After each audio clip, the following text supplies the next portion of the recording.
Welcome back, El Paso, to another episode of Beyond the Stage El Paso, where we get together with local talent, we hear their stories, and we hear them perform. Today, I'm accompanied by Mark Fowler, a bassist here in El Paso who plays in a few groups that you might have seen around town.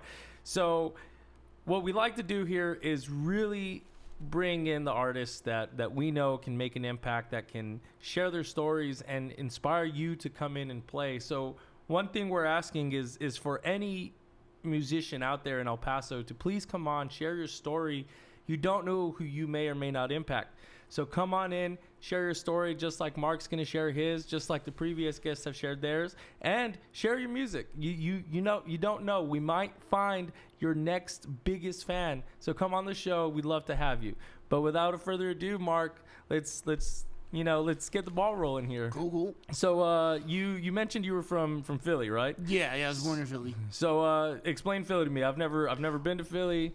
What's it like out there? I'm really a bad person to ask because although I do dearly love it, I left Philadelphia when I was like 2, so I've gone back a couple of times. One thing I can tell you is that you hear a lot of people when they talk about Philly cheesesteaks, they talk about Geno's and Pat's. And I can tell you from personal experience, Geno's and Pat's ain't really all that thrilling. Ooh. If you want the best Philly cheesesteak, you got to go into the hood. And some place that's got bulletproof glass and, some store that you're like terrified to go into. Yeah. And that they got to hand you their money through like one of them bank teller things. But those places have the best Philly cheesesteaks. Oh, man. Of course, you might die getting it. But those are the places to go. I mean, you might die eating it, too. You don't know, Man, that's crazy. So Geno's and Pat's, if anybody's from Philly watching right now and you want to find Mark, he's not here anymore, so don't come here. But, that's crazy, man. So you left Philly when you were 2. Where'd you go from there? Well, my dad was an Army soldier, so we came, and actually he retired from Fort Bliss here in 1967. So it's actually my second go-around living in El Paso. Oh, really? I lived from 67 to 70. And then I came back in 2013. Where'd you come back from? Well, when we left here, we moved up to Albuquerque. That's where I spent my formative years. And when my dad said we were moving, I said, we're going where? Well, Alba, but I loved it. Growing up it's not like it was when I was growing up there, but it was really kind of cool. Really? Back then, and that's where I learned all of my stuff. Although interesting piece of trivia, I probably never would have learned to play bass if I hadn't moved to Albuquerque. If I'd stayed in Philadelphia, I would have never had. But if I had, Stanley Clark would have been a senior when another local bassist here, I can't think of his name all of a sudden. There's another local bassist who's also from Philadelphia, but he would have been a freshman when Stanley Clark was a senior, and I would have been a freshman when he was a senior. Oh, wow. So, if I had learned to play bass in Philadelphia, I would have followed in some good footsteps. Absolutely. So you say you wouldn't have learned how to play bass had you not moved to Albuquerque. What in Albuquerque, or what kind of inspired you to start picking up bass? Well, like everybody whose parents lived in this part of the country, at some point my father went to Juarez and got me a nylon string guitar for about $15. Back then you used to be able to go pretty freely across the border, and so I had that growing up forever. My dad was a huge jazz listener. My dad didn't play any instruments, but he was the kind of person who could listen to a jazz recording and tell you who all the soloists were. Oh, wow. So my dad was that in tune. Plus, he was a stereophile, so he was really into the high-end audio equipment. Yeah. So from like 5, I was listening to George Benson and Charlie Christian and people like that, and I wanted to be a jazz guitarist. That was my goal. I had no idea what a bass was, but when I went to middle school, I started out, my first instrument of all things, I went through like 3 or 4 different instruments, but the first one I stuck with was flute, and I was actually pretty good at it. And I was sitting first chair in the wind ensemble, which was the top band at my middle school, but I really wanted to be in the jazz band. But, acoustic guitar, plus I wasn't very good at it, and if you couldn't be in the jazz band unless you doubled on saxophone, and I didn't. So if you were a flute player, you weren't getting in the jazz band. So after pestering my band director for 2 years, the end of my 7th grade year, he said, look, our tuba player, who's been in the band since we started, is going to high school next year. And if we bought an electric bass and gave it to you, could you learn how to play it over the summer? And I said, sure. I had no idea what an electric bass was. But I figured it out over the summer pretty quickly. And coming in September, going into the 8th grade, I was the bass player for the jazz band. And I was terrible, but I got better. But the cool thing was, going from middle school to high school, there were 28 flautists coming from my middle school and like 37 coming from the other middle school into my high school for 16 positions. Oh, wow. And there was one bass player. So I gave up the flute. Wow. You know what? I don't have to challenge anybody. I don't have to do any work to do this, but I ended up having to do work. And eventually I got pretty good at it, too. And the bass is definitely my favorite instrument, but not one that a lot of people pick or know anything about. So my options were pretty good. Everybody needed a bass player. So that's how I ended going through high school. I played in the jazz band, also played in the swing choir, which was so it was like, like an up with people kind of thing. And I gigged everywhere. I didn't even get my first job until graduating high school because I was always playing every weekend. I didn't need the money. Yeah. So, and I played with everything. My first band was kind of a disco group. We got picked on a lot because of we wore those Angel Flights pants, and neon shirts, all the disco and platform shoes. Oh man, we got picked on a lot. But everybody else's band was playing for beer at backyard parties. Now you're not supposed to do that when you're in high school, but that's what everybody else was doing. We were making $300 a man. Yeah. So I'm going to wear the Angel Flights. Oh yeah. You do what you got to do to make that bill. So I managed to get myself a scholarship to University of New Mexico on upright bass, which I didn't play, which I thought that was kind of interesting. They just figured, well, he can play the electric. Let's give him an upright. He'll figure it out. Now, if it's important to the story, I did not graduate from the University of New Mexico. I dropped out, but I did go for 6 years, 3 years toward a music degree and 3 years toward an English education degree. But I dropped out because I figured out that I didn't really need a degree to do what I wanted to do in the music business. Hindsight being 2020, I should have finished the degree, but that's a whole nother story.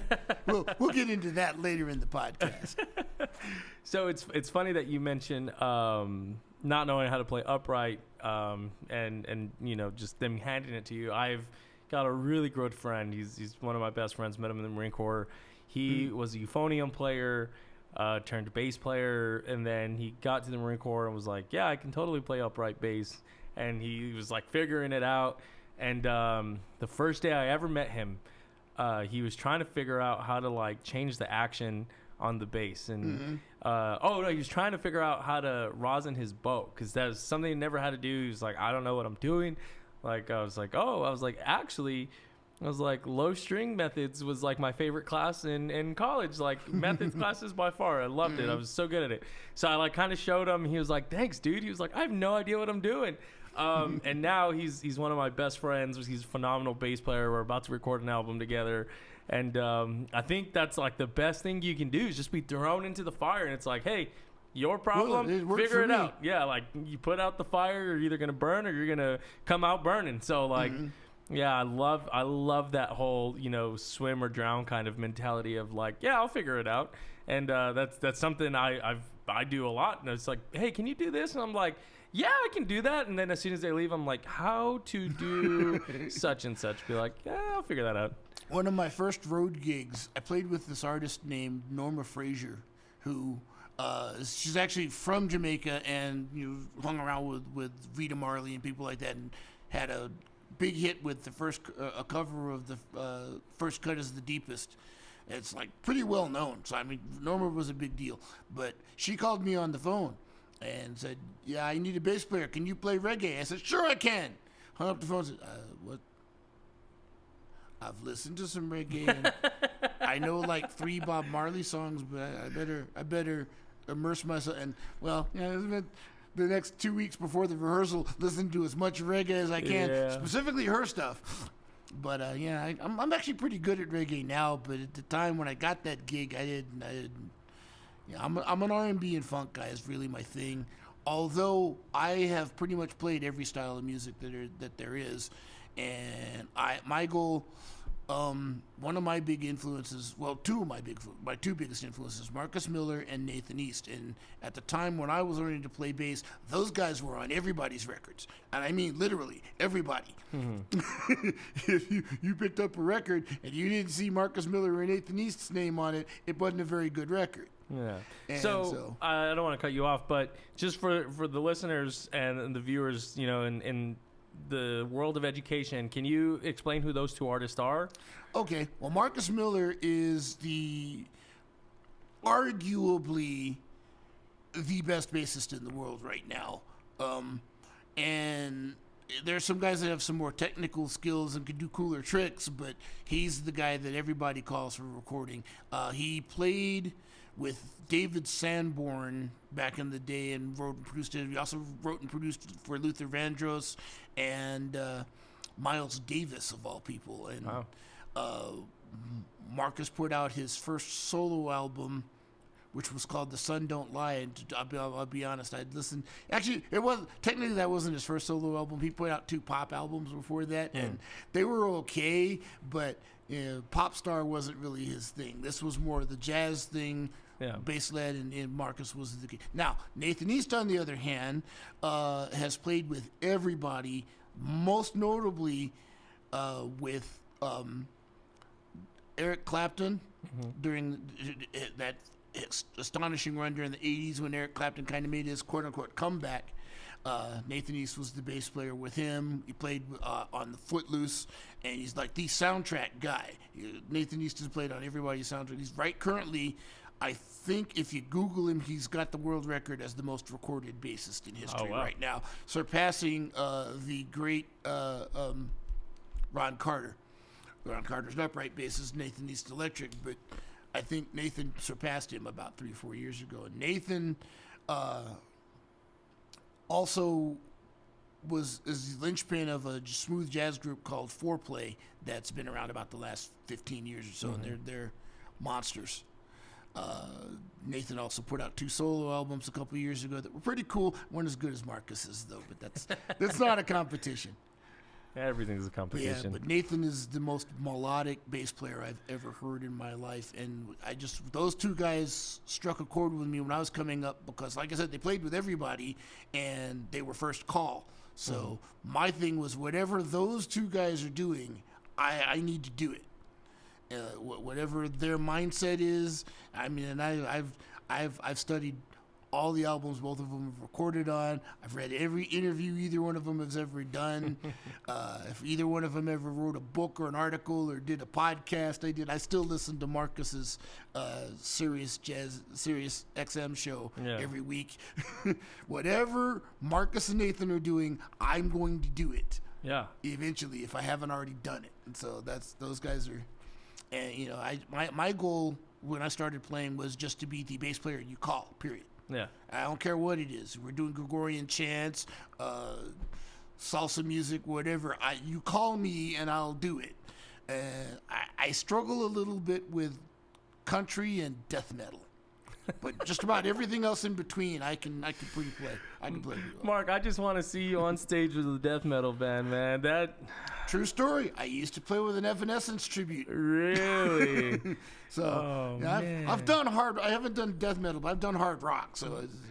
Oh man, you ever do any big long hair rock and Yeah, but I didn't dress it. You didn't. I couldn't do the wig. I couldn't do the Bon Jovi wig. Oh man, that's so cool, man. I love it. I come from a jazz background also, and for me, one of the bass players I listened to a bunch was Charles Mingus. I listened to Victor Wooten just because he was mainstream bassist, and it was like the Wooten family are not from this planet. I'm convinced of that. Wherever they're from, music is actually a physical language, and they're very good at speaking. All the Wootens are very good at speaking it, but they're not from here. They're not part of us. Yeah, they just came here. They're the form of aliens that we kind of suspect, we just don't know yet. Right. Got it. Yeah.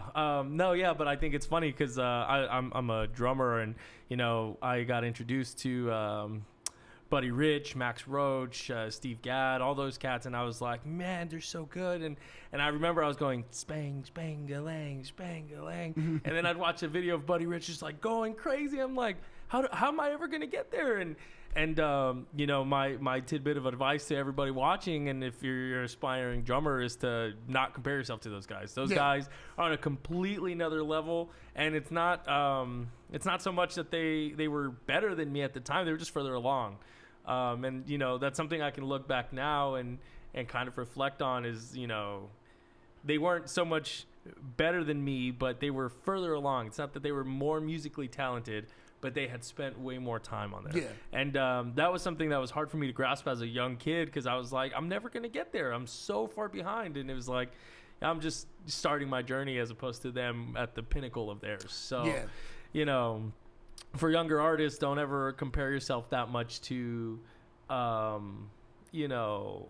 the artists that you see that are already making it. If you're just starting, it's a long journey. It's a long process, and it takes time to get there. But you'll definitely, if you stay with it, you'll get there. You'll make it happen. You just gotta put work in. This is going to sound really egotistical, and I apologize in advance for it. But a good friend of mine told me once. I said, I'm not ever going to be able to play like Marcus. I'm not ever. He keeps moving the goalposts. Every time I learn whatever Marcus can do, he comes up with something better that he could do. I will never play with Marcus. And that friend looked at me and said, yeah, but you know what? He'll never play like you either. Yeah. I said, well, you're kind of right. So as right around the time when that friend told me that, is when I started I decided to change my mindset from being the next Marcus Miller to being the first Mark Fowler. That makes sense. Yeah. I had a guest come on not too long ago that said he didn't like listening to other people's music that he really liked, because he didn't want to sound like them. He didn't want to sound like Stevie Ray. He didn't want to sound like another guitarist. He wanted to sound like him. Yeah. And I don't super agree with not listening to any of their music, because I would hate to stop listening to some stuff that I like. But I like taking tidbits from different drummers. It's made me who I am. Like, I've got a little splash of this with a lot of that, and I love that whole, like, I'm not trying to be somebody else. I'm just trying to be the first me. Since you're a drummer, you'd appreciate this. But about 10, maybe it was more than 10 years ago. It was a while ago anyway. I came up with this concept because Steve Gadd is another one of my heroes. Even though he's a drummer, it's on my bucket list. I must play with Steve Gadd before I die. I don't know what I have to do, but I got it. But it occurred to me that the kind of jokes that people do for Chuck Norris, the Chuck Norris jokes, that we need to do some similar sort of jokes. So I started writing Steve Gadd jokes. Like, for example, Steve Gadd was born... he was born on April 3rd, 1957. He did his first studio date on April 4th. Steve Gadd, when metronomes, when people want to practice to get better, they play with a metronome. When metronomes want to get better, they play with Steve Gadd. Cymbals and drum heads audition for Steve Gadd. Steve Gadd hit his floor tom once in 1963. It's still ringing. Yep. It's still ringing now. My favorite one was that once a hurricane failed to reach land because Steve Gadd had a session. Actually, more than once. But yeah, we need. Yeah, we need to keep those going, man. I can definitely get on board. I love the head one. That was funny. I'm gonna pocket that one until later at parties.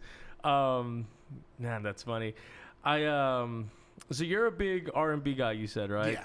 So what influenced this R&B? I don't typically run into very many R&B cats anymore. You know, I feel like that's an older style, and I guess you are a little bit older than I. But but what was the biggest influence for that? What were you listening to that? For me, you know, coming up when I first started playing, I graduated high school in '81, so I started playing in '77. So the funk bands were really a big thing.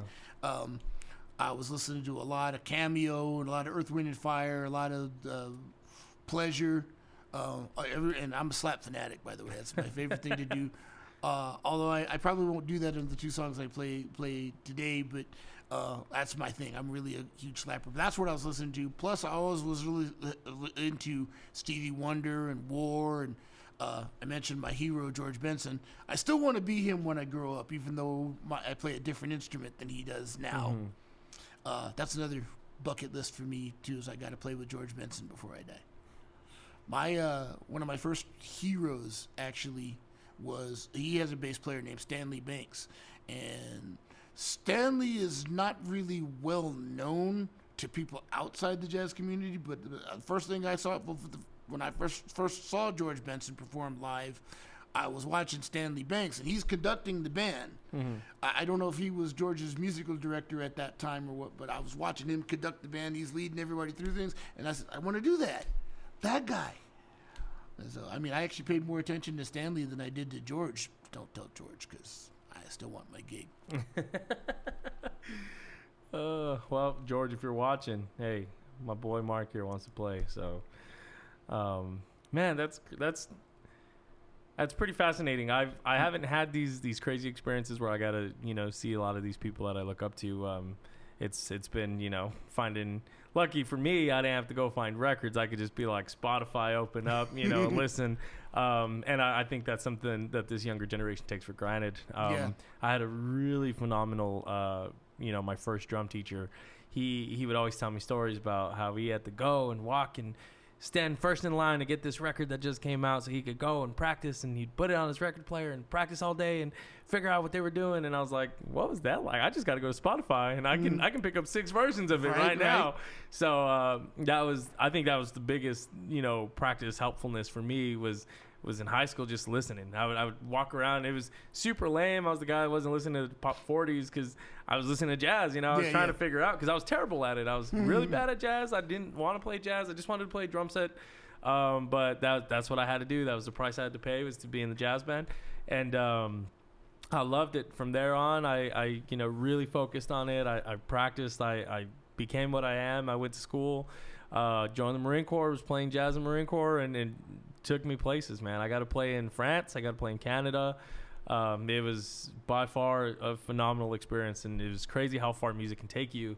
And what I think is very ironic is the one genre I didn't want to play. I didn't want to play jazz. That wasn't cool for me. I wanted to play funk. I wanted to play rock. I wanted to, be flashy and do whatever I wanted to do. But jazz is what I fell in love with. To this day, I'm about to record a jazz fusion album. We're gonna, jazz is my muse. I can sit there, listen, and I'll, listen to things that aren't drums. I'll listen to bass first. I love the bass.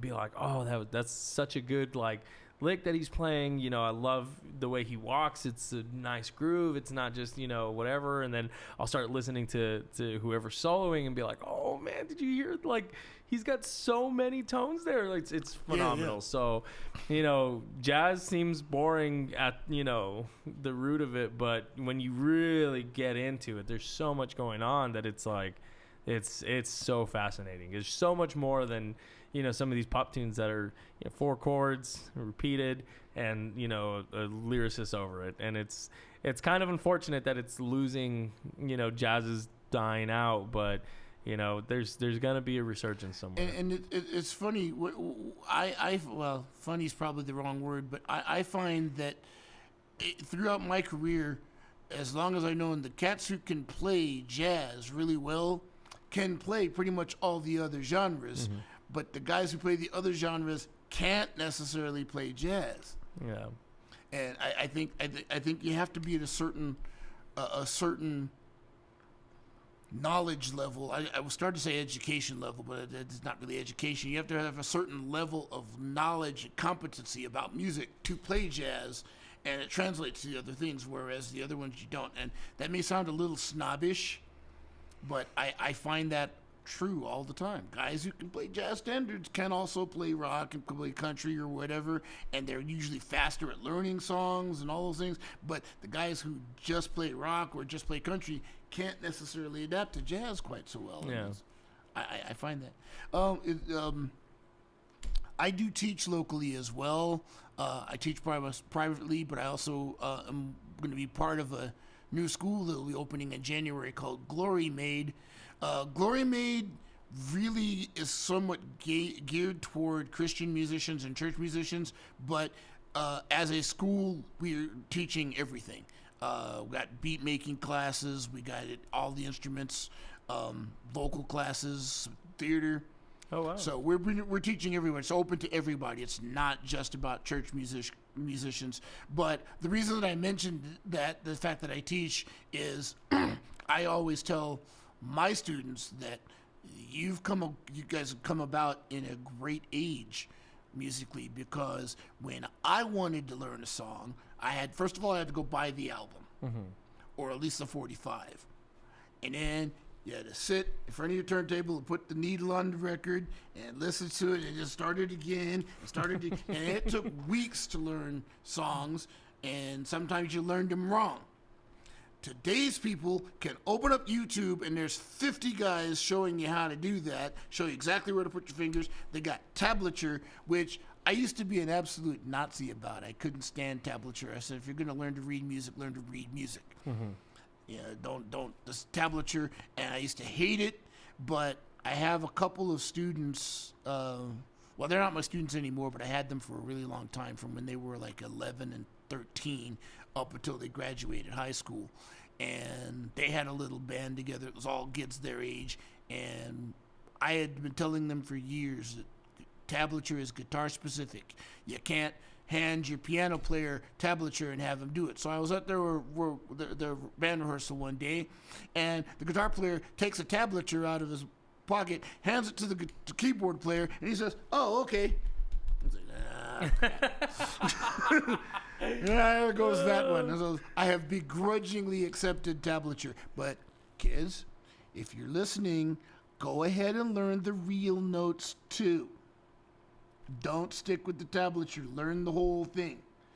But I'm a big proponent of the idea that there's no such thing as bad knowledge for music. There's anything that helps you progress, whatever it is good for you. Yeah. And so, if it's tablature, if it's standard notation, if it's just listening. I'm also a big believer in the idea that your ear needs to be as good as your reading. Absolutely. And, some people, I've met people throughout my career that were phenomenal readers but couldn't groove worth a darn. And then I've met people who could play their butts off, and if you ask them what chord they were playing, I don't know. I just put my fingers here. That sounded good. So, yeah. But I do believe the best musicians have a really good ear and can read. Yeah, I agree. I unfortunately couldn't read very well, both English and music, until I got to college, and they kind of forced me to read. I even very embarrassingly asked my professors, also, if you're watching, Doc, I'm sorry, but I asked them, I was like, hey, can I not do the sight reading portion because I can't read? Like, I performed all this stuff and it sounded really good, but like somebody taught me and I'm very slow at reading. So I developed a phenomenal ear right out the gate because I had to keep up. But reading was definitely hard for me. But now that I can do it, now that I can kind of skim through something and be like, okay, this is that pattern. Okay, I nailed it. Easy to go. I definitely agree with you that it put me on another level once I could figure all this out. So, yeah, it's a real thing, I'm an okay reader. I should be a lot better for the years that I've been playing. But the fact of the matter is, once I dropped out of college, nobody gave me charts. They gave me MP3s. or cassettes, and so my ear is much better than my reading. But now that I have free time, I work on my reading, so I'm trying to get it up there. But I had an equally embarrassing occasion, I auditioned for the Carnival cruise ships. Carnival cruise ships, what they used to do, this was before the internet, so they nowadays I'm sure they do it with Zoom or whatever, and you do it on video. But what they used to do is they would send you an email and say, be at your phone at this time. Then they would call you, interview you, and then they'd say, okay, we're going to send you a chart, and then we're going to call you back, and we want you to play this chart over the phone. So I'm like, okay, yeah, this is going to be great. It's not a problem. I could do this.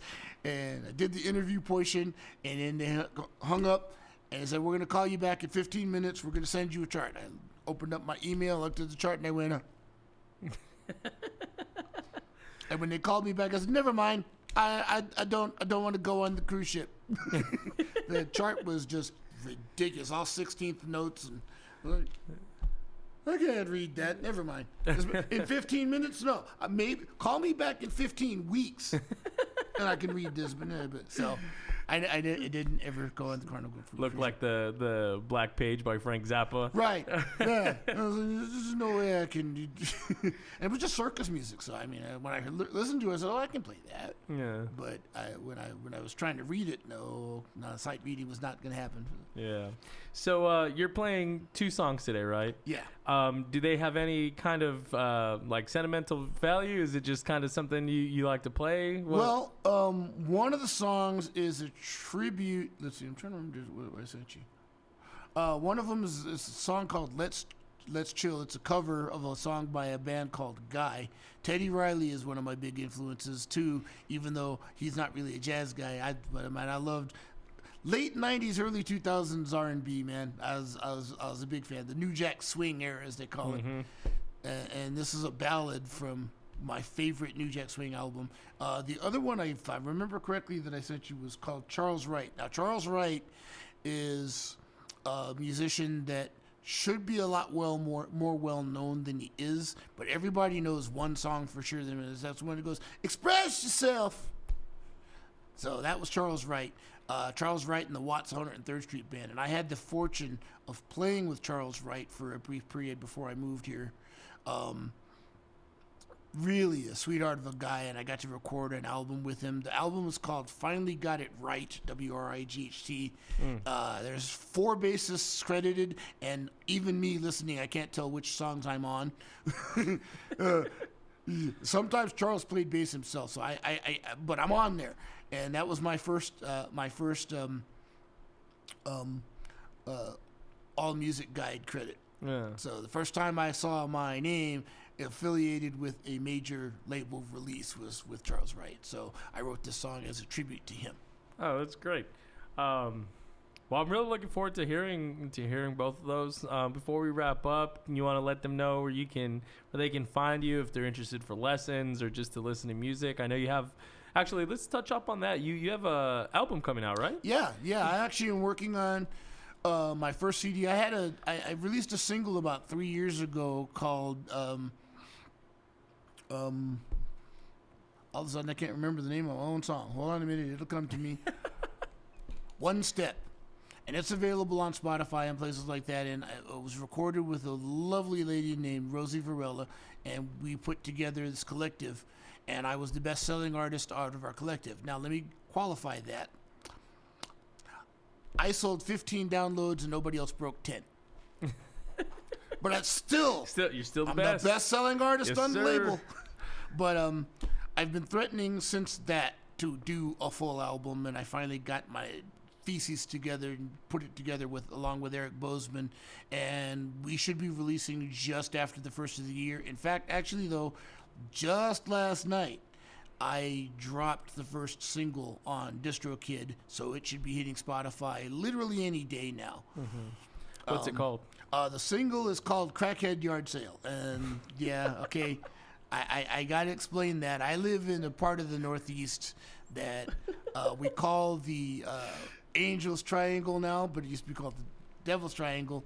And right across from my apartment, there used to be every Saturday and Sunday, before COVID anyway, every Saturday and Sunday, they would have these garage sales on the corner.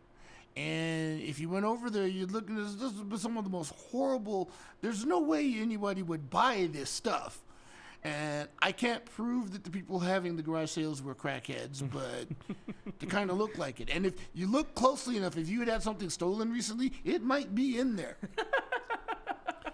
But I saw that happening, and I said, that would be a great name for a song. And I finally wrote the song to go along with the title. Wow, I'm gonna definitely be keeping an eye out for that, because that's hilarious. Oh man, that's too funny. Well, Mark, I really wish you nothing but the best. But before we wrap, go ahead. So we didn't talk about where I teach. I teach privately. I can be reached at you can find me on Facebook. I'm pretty easy to find. I do have a Wix site, but we'll have to do that another time. And you can also I can just be reached locally. I don't want to shout out my number, but I'm pretty easy to find around town, and I do teach. I charge $40 an hour for bass students. I also teach beginning guitar, and I teach voice. But I can be found pretty locally. Now, as far as playing goes, I'm doing a thing. In fact, I'm actually playing tonight at a place called the Trophy Room. The address is 9627 Sims. It's off of Sims and McCrae. I play for a thing called the Love Jones Experience, which is kind of a... it's like live band karaoke, and it's a lot of fun. But I also play regularly with a band called the Dream Merchants here in town. We play all over the place. You can always find the Dream Merchants around.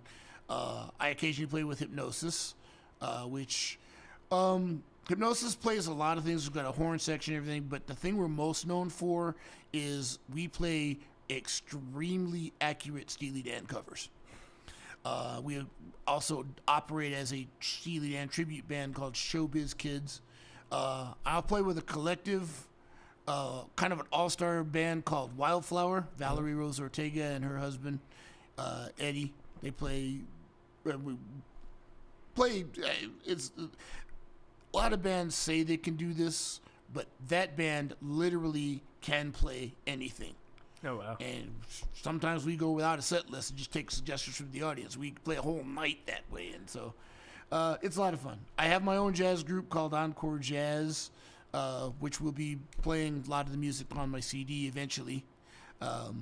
We play around. We played it this summer at the Juneteenth Jazz Festival up in Las Cruces. Why they have a Juneteenth Jazz Festival in Las Cruces but not down here, I don't know, but maybe that's something we need to look at this summer. I also occasionally play with people like Billy Towns and pretty much anybody that'll pay me. Well, yeah, I'm easy to find around here. I'm playing somewhere every week.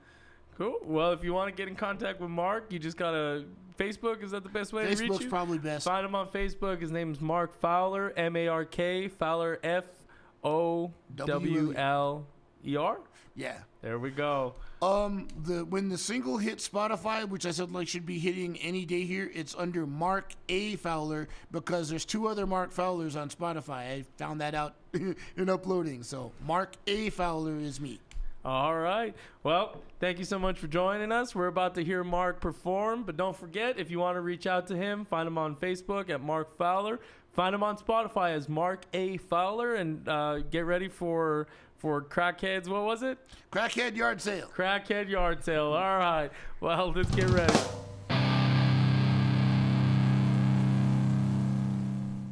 All right. Well, the first song we're going to do here is it's a cover of a song by the band Guy, written by Teddy Riley. It's called Let's Chill.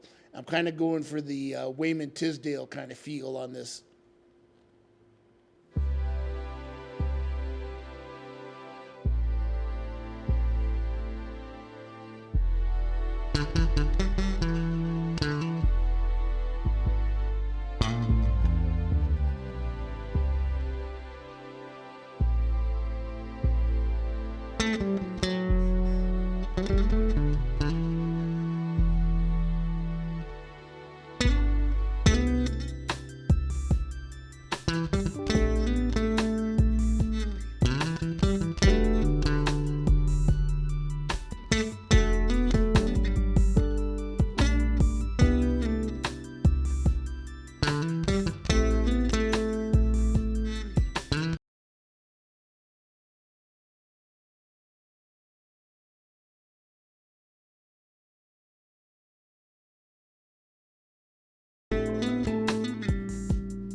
Okay, I mentioned in the interview that I worked with a guy named Charles Wright, who's a phenomenal musician. This song is a tribute to him.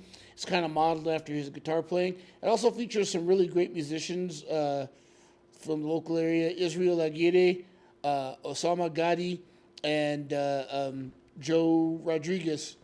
And of course, Nico Perkins is on drums on this track, and they get to shine as well. So it's not just all about me.